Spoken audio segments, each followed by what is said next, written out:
নমস্কার বন্ধুরা, আমি আবারও একটা ছোট্ট মিনি ব্লগ নিয়ে চলে এসেছি। আজকে রবিবার দিন ছিল। রবিবার মানেই সবার ছুটি থাকে। তো ছুটিটাতে কি করব সেইটাই সবাই মিলে ভেবে ভাবলাম যাই একটু বেরিয়ে আসি। তারপরে দেখলাম ওয়েদারটাও সেরকম ভালো না। তো দূরে যাওয়ার কোনো প্রশ্নই নেই, কারণ দূরে গেলেই সেই ভিজতে হবে আর কি, ভিজে ভিজে আসতে হবে। সেই জন্য সবাই মিলে ঠিক করলাম যাকে সামনাসামনি কোথাও একটা যাই। তো সামনাসামনির মধ্যে যেটা ঠিক হলো সেটা হচ্ছে যে বেলঘড়িয়া এক্সপ্রেসওয়ে ধরে যে ওই ধাবাগুলো আছে ওইখানে একটা কোথাও গিয়ে বসে একটু আড্ডা দেবো, চাটা খাবো, এই আর কি। তো সেই জন্য আমরা সবাই চলে এলাম, আমার ননদ, দেওর, নন্দাই, যা সবাই মিলে এসে এখানে আড্ডাও দেওয়া হলো, খাওয়া দাওয়াও হলো।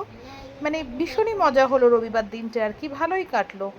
আমরা এখানে প্রথমেই নিয়ে নিয়েছিলাম চা, তারপরে মোমো আর ম্যাগি।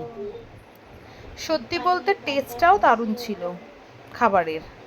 তারপরে কি করব, বসে বসে অনেকক্ষণই বসে গল্প করছিলাম, তার সাথে সাথে কিছু ফটো আমরা সবাই মিলে ক্লিক করলাম। বেশ ভালোই আনন্দ হয়েছিল। শুধু আমাদের আর একটা পুচকু যাকে আমরা নিয়ে যেতে পারিনি, তার কারণ হচ্ছে ও তখন ঘুমিয়ে পড়েছিল, সেই জন্য আর ওকে নিয়ে যাওয়া হয়নি। কিন্তু তাতানকে নিয়ে গেছিলাম, কারণ ও জেগেছিল, যেহেতু এবার আমাদের ছাড়া থাকবে না। মানে আমরা রেডি হয়েছি মানে ও যাবেই। সেই জন্য যাকে সেদিনটা আমাদের ভীষণ ভালোই কাটলো। Thank you for watching this video.